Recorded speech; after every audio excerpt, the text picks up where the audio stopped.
अहो मन तुलसी राम के भजो जी।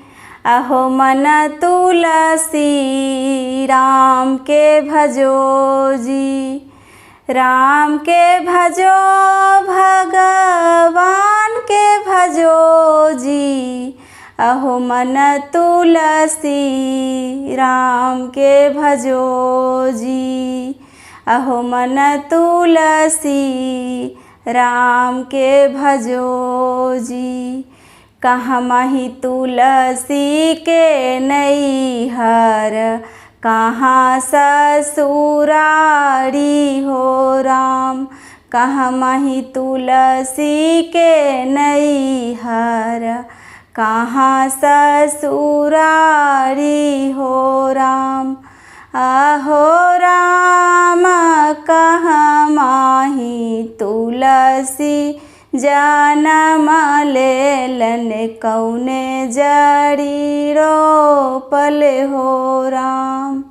अहो राम कहमाहि तुलसी जनम लेलन कौने जड़ी रोपल हो राम।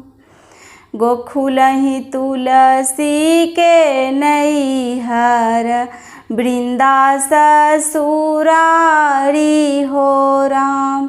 गोखुलहि तुलसी के नैहर वृंदा ससुरारी हो राम।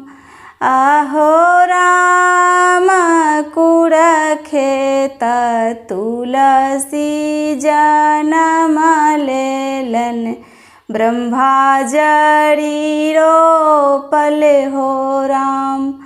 अहो राम कुरखेत तुलसी जनम लेलन ब्रह्मा जड़ी रोपल हो राम। अहो राम कुरखेत तुलसी जनम लेलन ब्रह्मा जड़ी रोपल हो राम।